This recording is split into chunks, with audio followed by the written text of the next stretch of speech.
2 minutes.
Good day.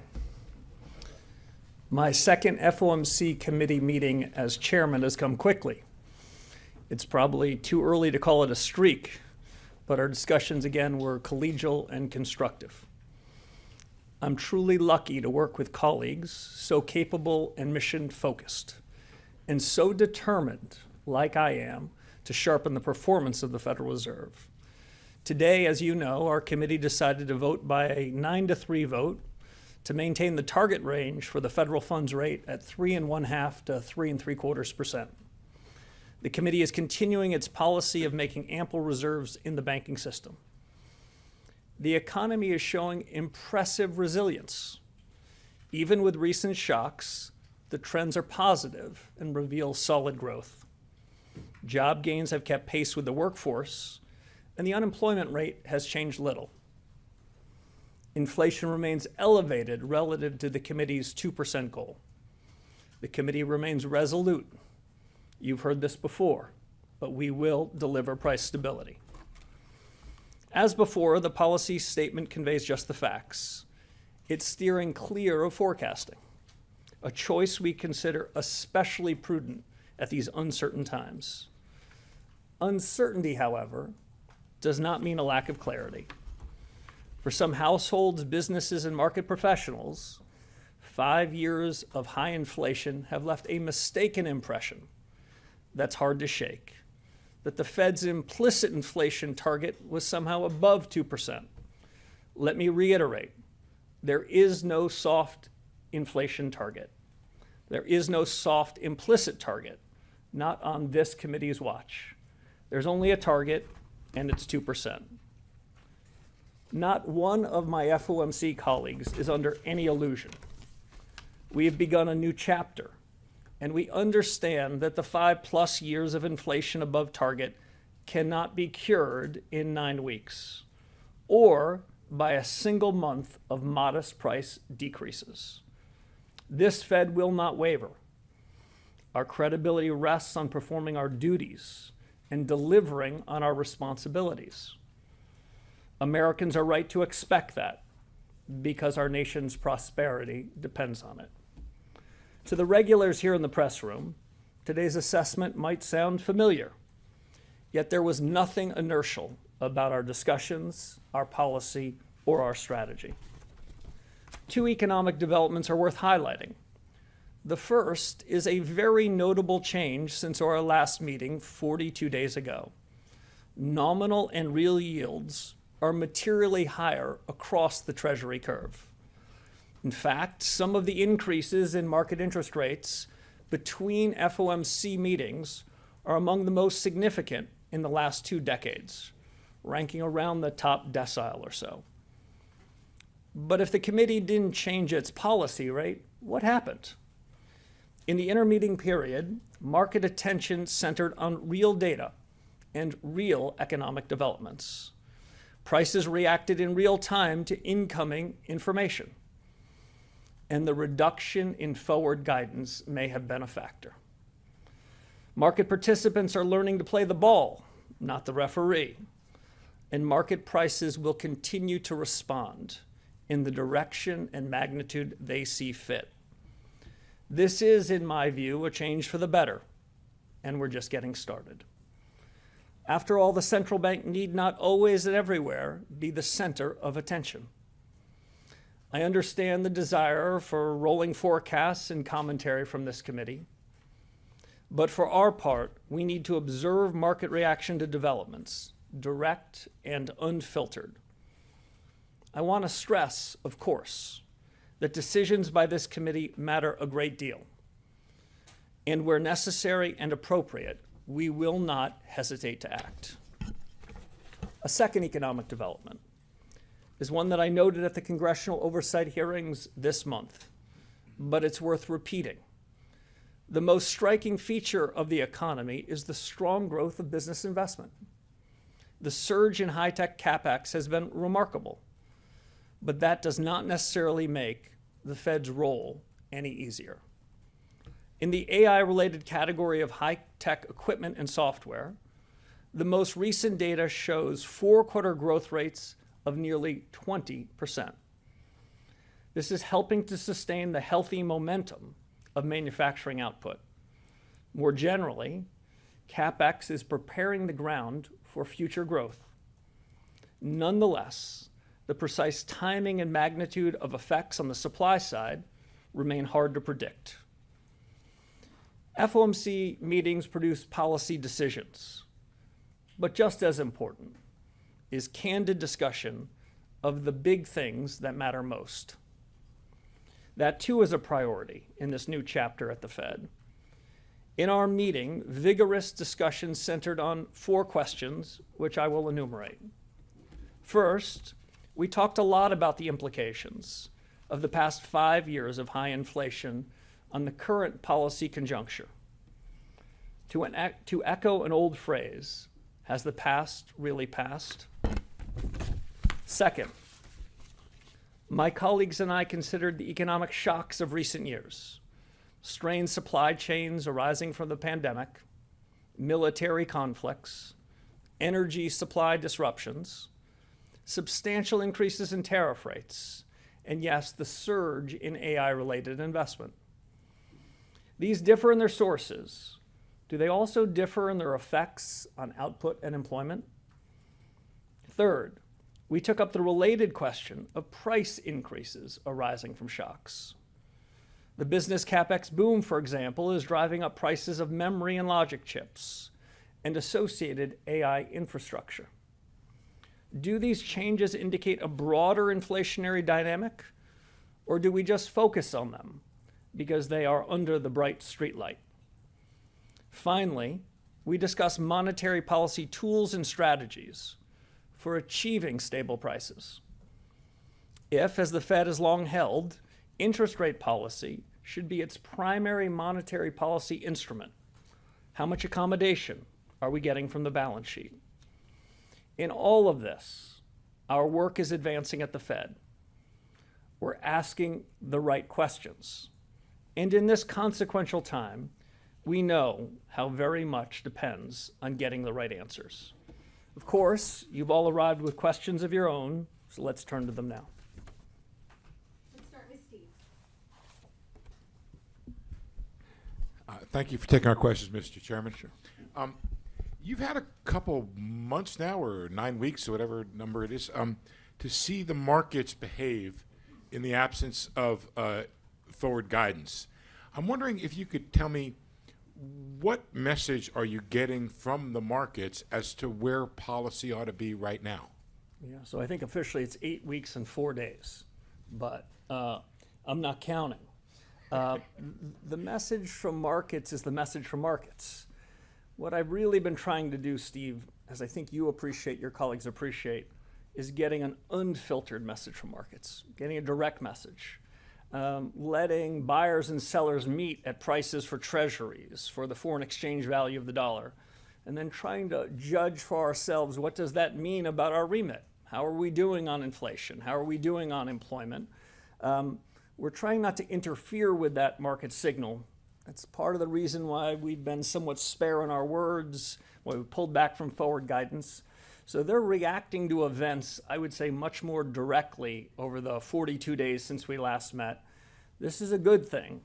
As I mentioned in the prepared remarks, we've seen a material tightening, not just in nominal rates, but in real rates too. And we're observing it. We're trying to stay out of that because, many of you might be interested in our reaction function. We're interested in the reaction of financial markets. I get that, Mr. Chairman, and I guess the follow-up question is, if the markets are talking to you, what do you hear them saying? And if it's real rates are higher, it would suggest that that's where the funds rate ought to go. Yeah, so, Sorry. I'm sorry, it's your question. So interpreting markets is an imperfect business. We central bankers, like market pros, can think these things are overdetermined, but let me offer some speculation. First, as we said in the FOMC statement that you got at 2 o'clock, the economy output is solid. CapEx and productivity are strong. Labor market's solid, steady. The bond market, the treasury market, it seems to be saying that as well. If I were to try to break down, disaggregate the treasury market signals, I wouldn't be able to do it perfectly, but the bond market's saying many of those same things, and that's why we're seeing a tightening both in nominals and in reals. Even while at some level we haven't done much in 42 days, the markets have done quite a bit.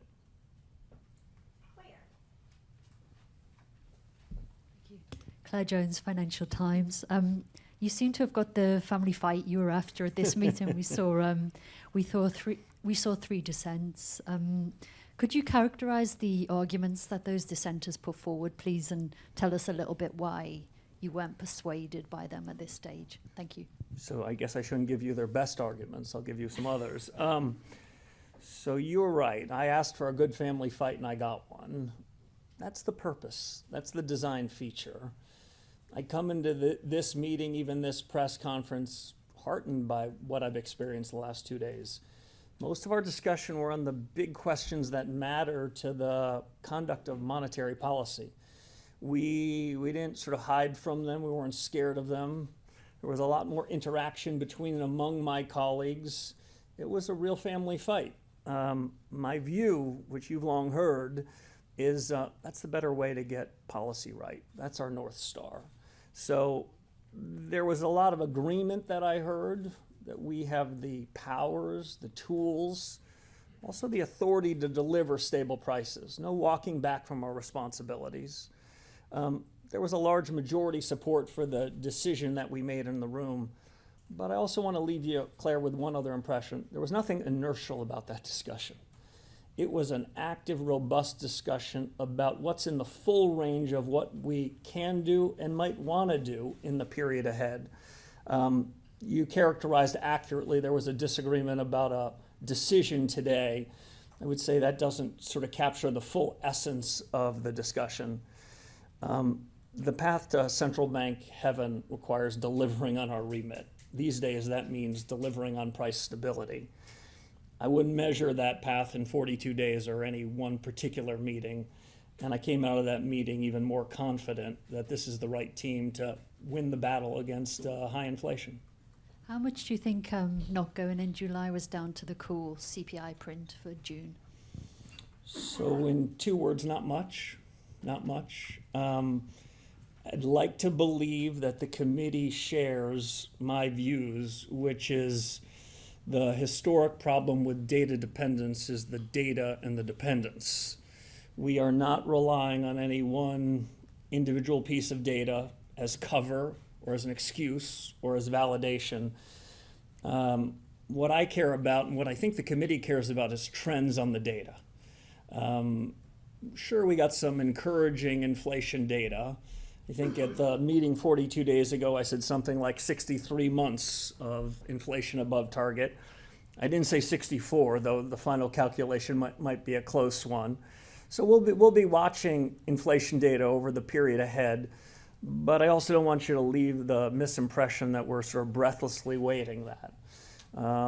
I've called for a task force to revisit both the private and public data we use to make our decision making. That task force is out doing their work. I'll be checking back in with them the next couple of weeks, but I wouldn't say we overly relied on any one piece of data, including that data, which surprised some a couple of weeks ago. Neil. Hi, Chairman Warsh. Thanks. Neil Irwin with Axios. Thank you for taking our questions. So the Fed funds rate is now about 75 basis points below the 2-year yield. Suggests markets think you'll have to tighten eventually, about 100 basis points below most Taylor rule estimates. You're hitting your employment mandate, inflation stays high. Why should rates not be higher today? There's a lot in there, Neil. So rates are higher today than they were 42 days ago. Markets have made decisions because we step back in part from trying to influence those. Market judgments have moved up on what nominal rates are across the Treasury curve. That doesn't mean we take them as by dictation, but we're observing them. So I think it's a mischaracterization to say that markets haven't reacted because we didn't move today. Markets are reacting in real time. In the period ahead, we've got important decisions to make about the policy rate. Markets in the intervening period, I think, have quite a bit of decisions to make. I'll see if I can put it this way. Monetary policy matters not just by what we say or even what we do. Monetary policy matters by how it affects the real economy. And these prices that we see in financial markets is one of the many ways in which it affects the real economy. We'll be continuing to watch that market information, see how it responds to incoming events, and that can help inform our decision making when we meet in 7 or 8 weeks. How would you characterize in the family fight the last couple of days of you and the other 8 members who wanted to hold? Was that a strong conviction or was that a hair trigger close call on holding versus tightening? Well, I think the vote was 9-3. The broader discussion to my ear over the course of the last days showed a lot of agreement on the hard questions. The 4 questions I raised at the outset about what's really happening in the economy with the shocks and absent the shocks. What are our tools and our capabilities? What's the effect on prices on output? I heard a lot of commonality on the questions. Were there different leans on the answers? You bet there was. So could people come to different conclusions? Absolutely. But my own judgment is this is a period of watchful thinking, not watchful waiting. And I think the score on that vote was unanimous. Colby. Thank you, Colby Smith with the New York Times. You've mentioned that looking at the Fed's policy tools is one element of a 3-pronged strategy to address the inflation problem. So I'm curious how you view the effectiveness of those tools. If inflation is too high and not coming down, is the best remedy to raise interest rates? So that was the discussion in the last 2 days. Is that the dominant remedy? If inflation continues to be elevated through the forecast period, interest rates could well be part of that solution.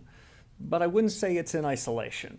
I tried to describe in my remarks today a point that I made to the oversight committees a couple of weeks ago. I think there was a misimpression by some in financial markets, by some households and businesses, that central bankers like me, we set a 2% inflation target, but maybe we were more tolerable of a somewhat higher inflation target. In economics, we'd call that the revealed preference. And so might it have been rational for people to think, well, their inflation target's somewhat higher? What I heard in the last 2 days, what I've heard in 8.5 weeks is no. We will deliver the 2% inflation target. That is the committee's definition of price stability. So one way, absent the tools that you reference, to ensure that we get there is ensure that expectations are centered around the right number. And I think we've made some progress on that. I am not suggesting we're done on that. It's worth reiterating. And ultimately, the business we're in, Colby, is performance. We are going to be judged by how we perform. And that's what we intend to do. The inflation target, making clear expectations is one part of it. Making sure we demonstrate we're responsible for it, we're not blaming as another. And our policy tools, like you referenced, is the third and equally consequential part.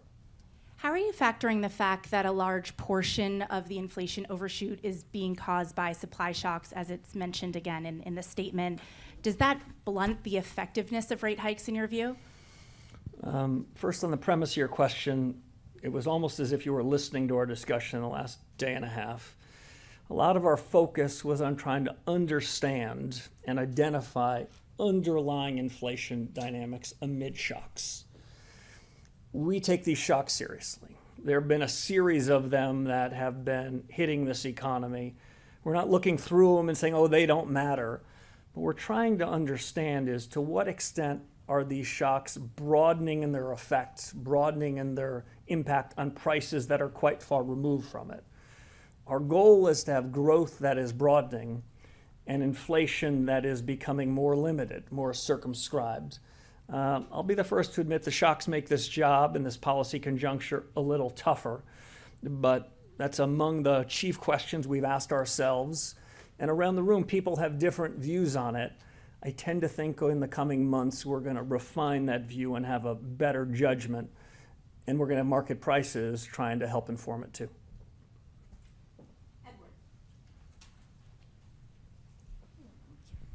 Thank you, Mr. Chairman. Edward Lawrence from Fox Business. I guess I want to drill down maybe a little bit. What specifically, in your mind, would be the argument then for a pause today? So I wouldn't characterize what we did as anything like a pause. I would characterize what we did as a rigorous review of the economic situation. I would characterize what we did as a review of the big hard questions. And I'd characterize it as a view of what our own homework is to try to resolve those questions in the period ahead. If you were to try to force a description that this was a pause, I would say financial market prices would take the other side of that. Financial market prices in this intermeeting period, they didn't pause, they reacted to the inflation data in one direction, strong economic growth in the other direction. And nominal and real rates went up. Did the Fed take an explicit change in its policy rate today? No, but I think that's the beginning of the story, not the end of the story. And if I could, I did want to ask, not forward guidance, but looking forward. Traditionally, a Federal Reserve chairman uses the Jackson Hole Summit as a sort of a reset of monetary policy. Well, how do you look at the speech that you're going to make in August? I look at it like a blank piece of paper right now. I have not begun consideration with the incredible team here what would go into that document. I think you characterized it correctly. Historically, at least from my first tour of duty at the Fed to more recent periods, it would be sort of a setting up speech more often than not of what was going to be happening in the fall. I haven't made any judgments on that, but those are judgments we'll have to come to. If I could, in the high mountain air in Jackson, Wyoming, I'd like to also frame the big questions. There is a tendency, especially with the proliferation of meetings and press conferences, to get caught up in the myopic. Did you do this by a quarter or do that? Ultimately, whether we deliver on price stability matters some, the decisions we make in 6 or 7 or 8 week periods. But they matter more, what are the big questions? What's really happening with productivity? What's really happening with demographics? what's really happening to the global economy amid the shocks. Haven't made a decision whether it's going to be a big picture speech or whether it's going to be a more traditional setup for all the action we're going to have between September and December. I will tell you one other thing that I am doing between now and Jackson Hole, which is I'm checking with those task forces. My first principle of establishing a task force is find the best subject matter experts anywhere in the world and put them together, especially put them together with other people who might disagree with them. In the next couple weeks, I'm going to be doing a check back in. I've given them time to sort of think hard about their agenda, their debate, their schedule, and when they might be ready for prime time. I'll be doing a little bit of that checking, and that may or may not inform anything I have to say in Jackson.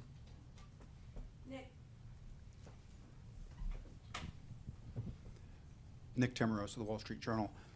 Chairman Warsh, I want to follow up on Colby's question about policy transmission. You've said there's no cruel choice between stable prices and full employment. Rates bring inflation down by cooling demand. It's generally thought that can show up in the labor market. If that's not the channel you're relying on, what is? Yeah, so let me go back to first principles, Nick. I don't believe that either part of our mandate is generally at war with the other part. I do not believe that price stability and full employment is an either-or proposition. There have been policymakers over the last several generations who have thought that there is a strict trade-off there. That isn't my judgment. In fact, my judgment is if and when we deliver on our remit, we're going to be satisfying both prongs. We're going to have price stability and full employment. And in fact, if you want to do the most harm to the labor markets, you would run a period of high inflation that's variable such that employers, businesses, wouldn't really know what's going on. So I think the two parts of our mandate are equally important. We have no legislative orphans here. I've been talking mostly about price stability because we're doing pretty well collectively as a country, as policymakers on the full employment side. But we're doing considerably less well on prices. That's why we describe them as elevated, and that's what's taken most of our discussion. In terms of transmission mechanisms of monetary policy, I think different tools work through different transmission mechanisms. The interest rates work through lending channels and credit channels, maybe confidence channels and foreign exchange. The balance sheet probably works through some other channels like signaling and portfolio balance. We're keeping full abreast of all these tools in making policy. But if the suggestion is somehow we're going to be fine-tuning aggregate demand so it catches supply, that's not my mental model. I don't think we're great in the fine-tuning business. We're trying to get supply and demand in broad order, but really what we're doing as we sit here today at this press conference is I think we've got a reasonable sense of what aggregate demand looks like in this economy. We're inferring aggregate supply.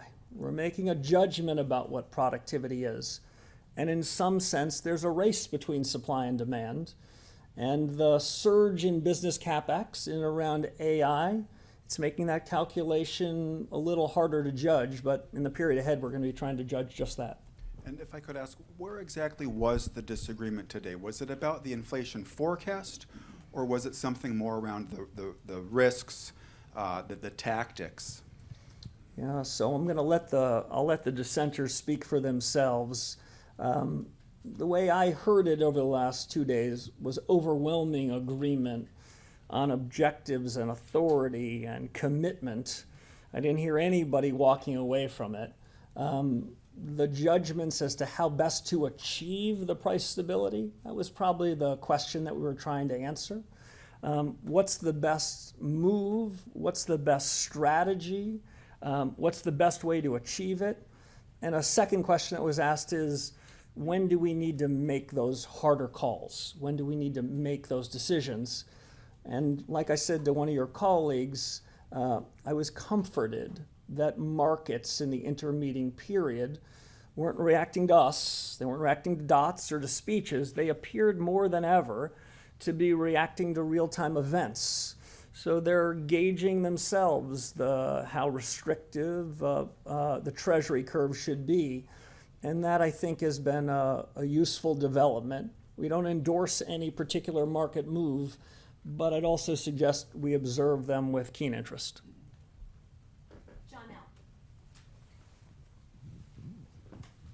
Janelle Marte with Bloomberg. Following up on that, there was more uncertainty in the markets about what the Fed would do at this meeting. To some extent, you might think that's what you want to see. But my question is about, is there a point at which you would not want to surprise the markets if they were pricing in something with higher certainty that was opposite of what you were intending to do? Yeah. What are the risks that you see associated with that? Yeah, so it's a good question. Surprise is not the objective function. Surprise is not what we're solving for. We have a clear North Star. What we're solving for is how to make the best decisions. Almost everything else should be in service to that goal.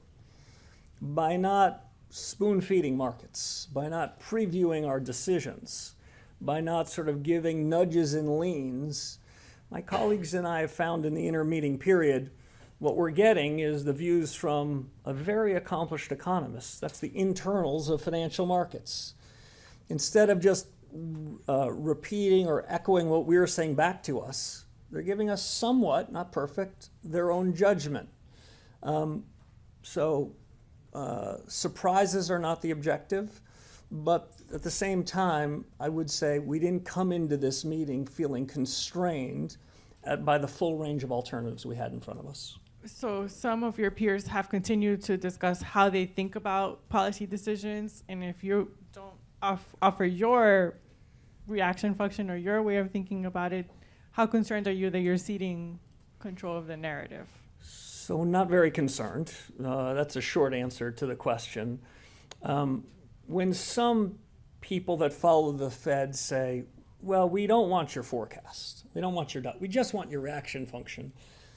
Part of me hears what we really want is your forecast. And what we really want is your dot. In terms of reaction function, let me sort of disabuse people of a question that may or may not be real and be out there. Any central banker, especially a central banker where the labor markets are more or less at equilibrium. Any central banker, when he or she sees underlying inflation moving higher, he or she is more inclined to tighten policy. Again, when you've achieved the other side of your mandate and you see underlying inflation falling, he's more inclined to loosen policy.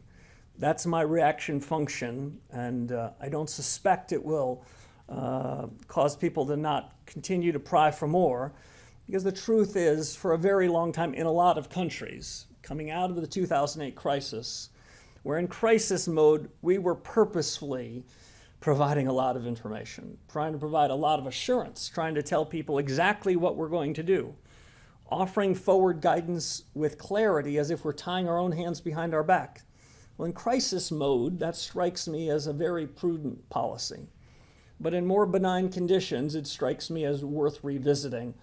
But markets and market participants and reporters have learned to devour all that information, so I take seriously that the pullback of forward guidance requires some transition.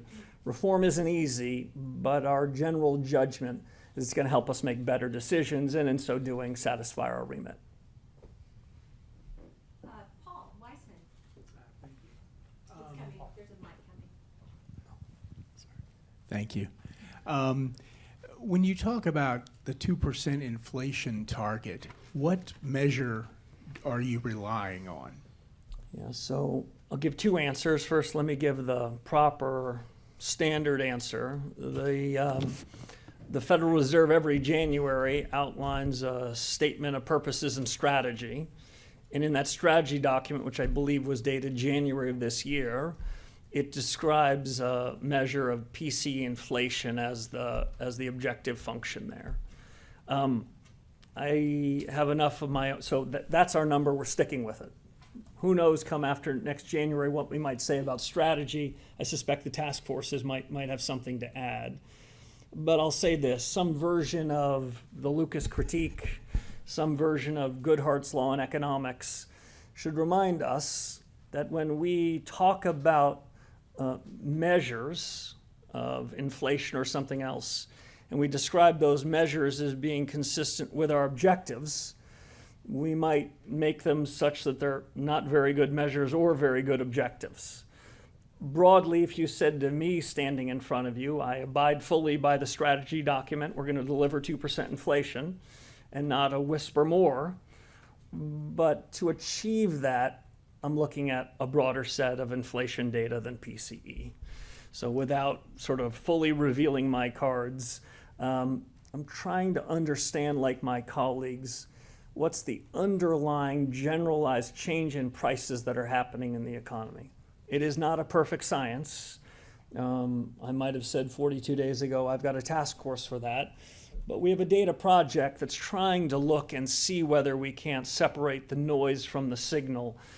And so if you would hear a message from me, yes, I care about what the PCE prints are. I care about what the contributions are from CPI and everything else. But my lens is broader than that, even though the remit is quite narrow. Mike McKee.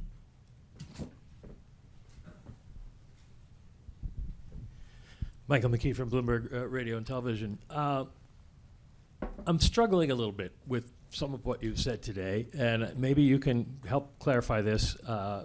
You've said over and over again that your job is to bring down prices, to get prices stable, to hit your target, and that you will hit your target. The market says you're not there yet because they've raised rates, but all you've talked about today is talking about it, and it's not like members of the committee weren't there before you talking about it. So I guess what the American people might be asking is, what are you waiting for? Yeah. So, believe it or not, this press conference is not all I've done today. We have spent an inordinate amount of time in the last 2 days, 2 weeks, looking at our monetary policy strategy, evaluating our tools, thinking hard about the sources of data that we have at our disposal and we wish we had. We've also thought hard about the period ahead. What among these questions will be answered with more clarity, certainly not certainty? So the decision we made today, the discussion we had in that room, was the farthest thing from inertia I can imagine. As a point estimate at this very moment, in a choice between two alternatives, you heard the results of it. But I would tell you that this discussion was far more robust, and our thinking about how best to achieve that target is advanced. And over the coming months, I expect it to be advanced much more significantly. If you were to if I were to steal a follow-up question, I won't let you, you won't be giving it up. If I were to steal a follow-up question, well, what's the world think about what you've done? I would again reiterate, what we do isn't just about what we say. It's not just about what we do. We're in the performance business. And so if I look at the Treasury curve, if I look at the dollar, if I look at a lot of things that are internals inside of financial markets, I think what they're broadly saying is that this committee does own it, has the credibility to deliver it, and they believe, like I do, that we will. But I don't want to leave you with a misimpression. We've got no magic wand. This isn't something that we're going to be able to carry out in days or weeks. But we're going to deliver on the responsibility that Congress gave us. And today's meeting and the preparation for today's meeting was an important step towards that destination.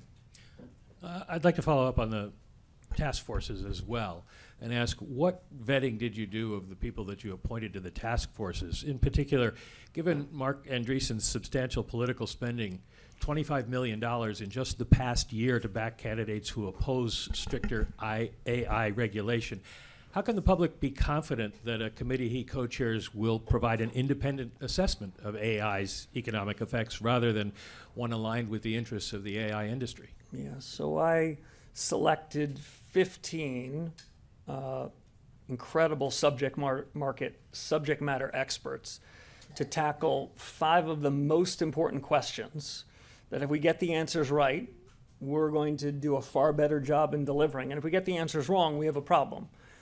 The comfort that I can give you and your listeners is we're the decision makers. The chairman of the board of the Federal Reserve and the members of the board and the FOMC, we will be the consumers of the outputs from 5 different committees. The judgments we're making will be informed by, but not at all determined by, these outside groups. My theory of the case in establishing the task forces were to pick people with extraordinary talent, depth of expertise, and a divergence of views inside every committee, so they too can have a family fight. This is not outsourcing to people that aren't known and haven't been vetted. This is seeing whether new ideas can catalyze a broader, better, more informed discussion inside the room. And I'm very confident that we're going to be able to do that. I am impressed by the credentials of these 15 people.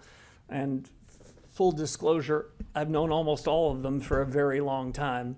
And I think they're going to give their best views on the subject. But ultimately, these are decisions we're going to make, and we're accountable to our oversight committees and to the remit Congress gave us to deliver.